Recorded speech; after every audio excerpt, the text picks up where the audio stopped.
Si Mrs. ko po ang pumirma ng lease contract because I asked her to sign the lease contract. Siya po ang pumirma, Mrs. po ninyo. On Ano behalf po po. ang posisyon ng Mrs. ninyo doon sa korporasyon na yun? She only signed on behalf of PH2 Hindi po. po yun ang tanong ko. Ang tanong ko po ano ba ang posisyon ng asawa po ninyo doon sa korporasyon na yun? Well, sa kontrata po siya naging representative Hindi, ng korporasyon. ano ang posisyon ni Mrs. Roque sa korporasyon na nagmamay-ari nung bahay at lupa? Hindi ko po maalala ngayon kung ano talaga ang designation Mrs. mo niya. siya, hindi mo alam? Well, Mrs. ko po siya, kaya nga po siya ang pumirma. Hindi nga, pero alam mo na siya ang pumirma. Bakit siya ang pumirma? Kung wala siyang personalidad doon sa korporasyon na nagmamay-ari. Meron po. Well, I guess siya po yung nagmamanage ng property for lease. At, So siya ang siya nagmamanage ng nagmamanage property po. for Opo. lease. Nahaharap sa mga reklamong kriminal ang mga kasama ni Alice Guo matapos silang makulong sa Indonesia at ibalik sa Pilipinas ayon kay Department of Justice spokesman Attorney Miko Clavano. Sinabi ni Clavano na isang reklamo para sa paglabag sa immigration law ang isasampalaban kay Sheila Guo, ang kapatid ng na-dismiss na alkalde. Dagdag pa nito, maraming reklamo ang isasampalaban kay Cassandra Leong, ang autorisadong kinatawan ng Philippine Offshore Gaming Operator, POGO, na ni-raid sa Porac, Pampanga. Lumapag si Guo at Ong sa Ninoy Aquino International Airport NNAIA, Terminal 1, noong Huwebes ng hapon. Nauna na silang naharang sa Batam, Indonesia. Sinabi ni Clavano na mananatili si Guo sa kustudiya ng Bureau of Immigration habang si Ong ay ibibigay sa National Bureau of Investigation. Nakarehistro doon sa isang corporation, PH2, at saka yung Biancam Corporation, na kayo po ang nagmamay-ari, kasama po doon sa incorporation, sa corporation na yan. Tama po, Mr. Tama. Chair. And sinabi mo na hindi ikaw ang may-ari, it's the corporation. Narehistrado po sa pangalan ng korporasyon. Now, when the house was leased, sino po ang pumirma ng lease contract? Si Mrs. ko po ang pumirma ng lease contract because I asked her to sign the lease contract. Siya po ang pumirma, Mrs. po ninyo. On Ano behalf po po. ang posisyon ng Mrs. ninyo doon sa korporasyon na yun? She only signed on behalf of PH2. Hindi po yun ang tanong ko. Ang tanong ko po ano ba ang posisyon ng asawa po ninyo doon sa korporasyon na yun? Well, sa kontrata po siya naging representative Hindi, ng korporasyon. ano ang posisyon ni Mrs. Roque sa korporasyon na nagmamay-ari nung bahay at lupa? Hindi ko po maalala ngayon kung ano talaga ang designation Mrs. mo niya. siya, hindi mo alam? Well, Mrs. ko po siya, kaya po siya ang pumirma. Hindi nga, pero alam mo na siya ang pumirma. Bakit siya ang pumirma? Kung wala siyang personalidad doon sa korporasyon na nagmamay-ari. Meron po. Well, I guess siya po yung nagmamanage ng property for lease. At, So siya ang si Sign. nagmamanage Siya ng po. property for Opo, lease. opo. Pero ano po ang pwesto niya doon sa korporasyon? Parang wala naman po ata siyang na-specify na pwesto, pero i-check ko po sa papeles. Pero wala po ako maalala kung ano po yung talagang position niya. Kung sino po ang nagbabayad ng RPT nung lupa at bahay? Meron po kaming tagabayad po. Sino nga? Tagabayad. Sino ang kaninong pera ang binabayad? Galing din po sa amin ang pera. Galing po sa inyo. Galing din po sa amin ang pera. Okay. Now, matanong ko nga, meron po bang business permit yung asawa po ninyo? Well, hindi po siya kumuha kasi Ang tanong, wala pong business wala. permit. Pakisagot lang po yung aking katanungan ng Apo. diretso. Wala po siyang business permit, pero siya ang nagpaparenta nung lupa at bahay. Di po ba? Kakasimula lang po kasi. At yung asawa po rin ninyo ang listed na kasama sa Homeowners Association nung lugar na yon. Tama po, dahil tumira Therefore, po kami. May I conclude, or is it proper for me to conclude, Attorney Roque, that in paper, the house and lot belongs to the corporation, pero yung beneficial owner, kayo po. Totoo po naman yan. Sinasabi ko naman po talaga yan na may interest po kami dyan sa bahay na yan. Yes Hindi. po. Yung may interest, iba yun dun sa ikaw ang beneficial owner.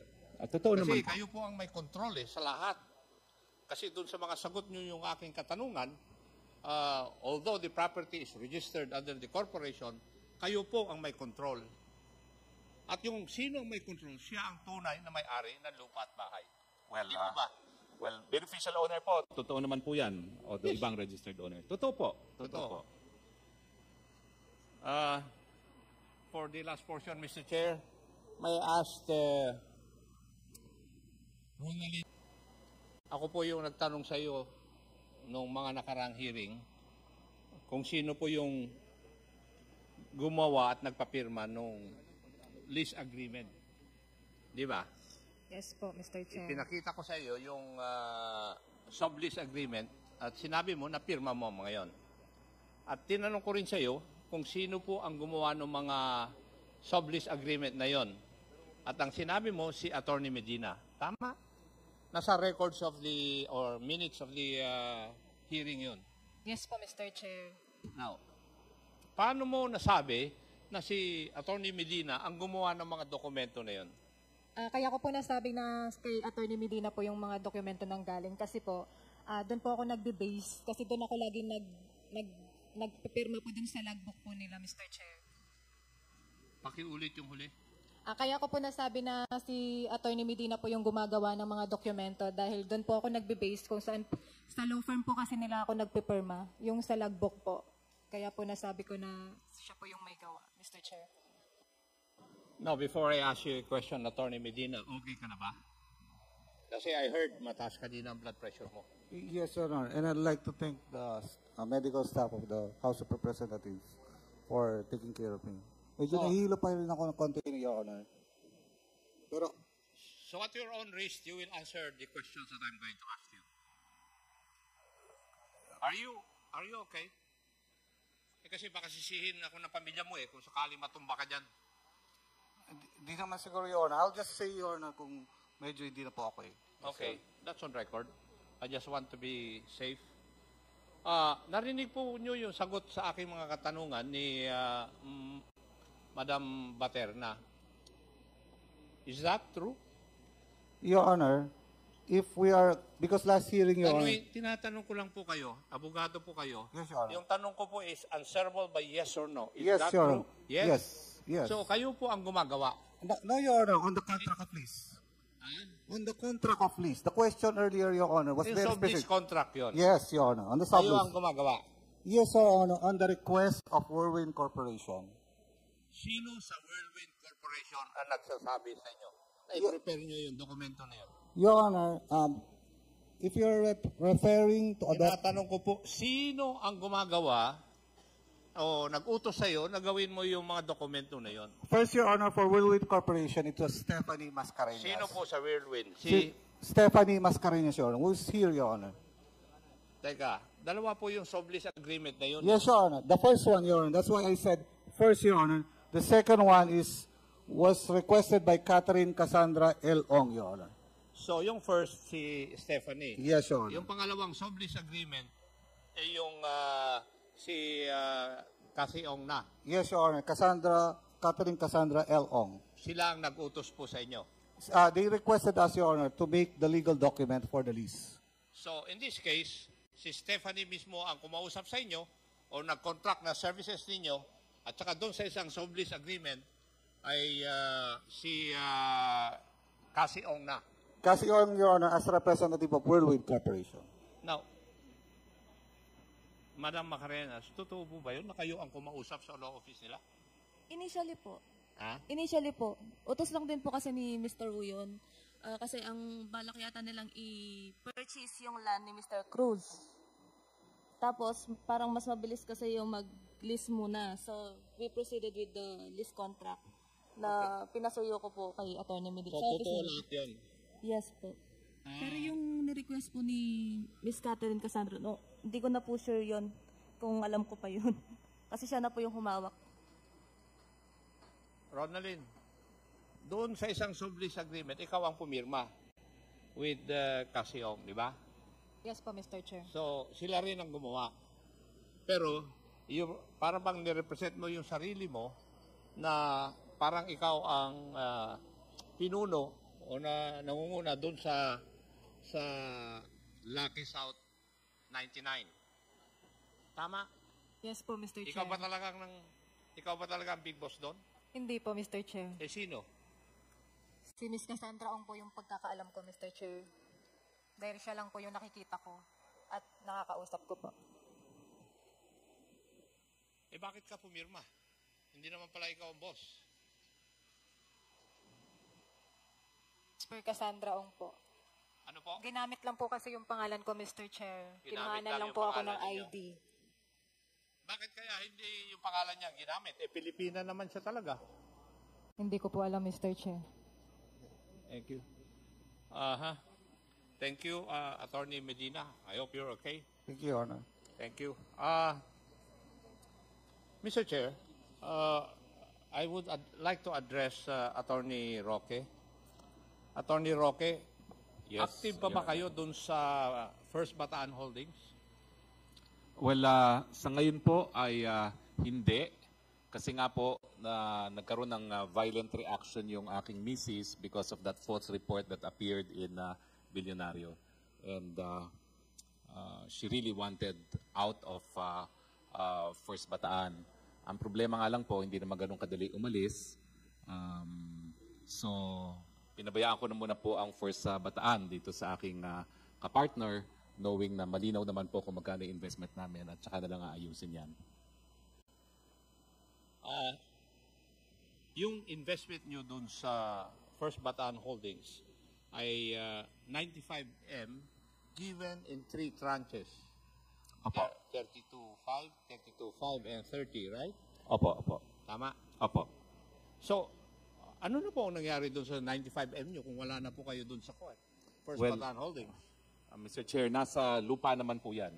At hindi naman po ikinakaila ng aking partner na kami nagpasok ng 95 million para sa lupa po dyan sa First Bataan po. Mr. Chair, before I ask the partner of the Honorable Roque, in the spirit of transparency, Mr. Danny Corral has been known to me since I was in the service up to now. Mr. Danny Corral, totoo po ba yung kasagutan ni Attorney Roque na siya po ay wala na doon sa First Bataan Holdings na ang kasama po doon ay yung kumpanya nyo rin na Green Mile? Opo, wala na po. Wala na. Opo. Ano po yung usapan ninyo tungkol doon sa investment niya ng 95M? Inalis nila yung pangalan nung nagka-problema. Tapos sabi niya, Teka. Inalis po nila yung pangalan nila nung nagka-problema. Ano po yung problema? yung ayaw na ni Myla sa... Ayaw ng asawa. Opo. Pwede.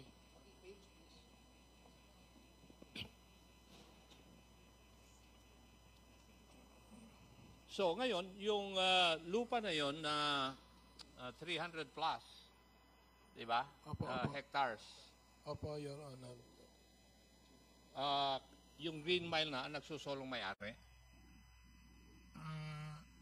Hindi, kasi sabi ni attorney, ano yun yung, di ba 95 na ilipat yung pangalan sa Green Miles. Pero yung 95, nandun ho yung sa lupa. Nandun sa lupa. Pero ang nagmamay-ari na lupa sa dokumento, sino po? Sa ngayon, kami, sa Green Miles po. Sa Green Mile na, di ba? Opo. Yes. Pero wala na yung pangalan ng ni Attorney Roque. Opo. So, may usapan kayo? Opo, sabi niya po, yung, kasi hindi naman ako nagbayad Hindi ko naman binalik yung 95. Yeah, hindi mo nga binalik yung 95. So, ano ang nangyari doon sa 95? Basta nandun lang sa lupa. Opo. Okay. Thank you, Mr. Chair.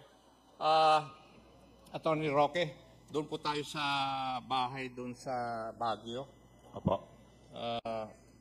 Ang sinabi po nyo noon po doon sa hearing,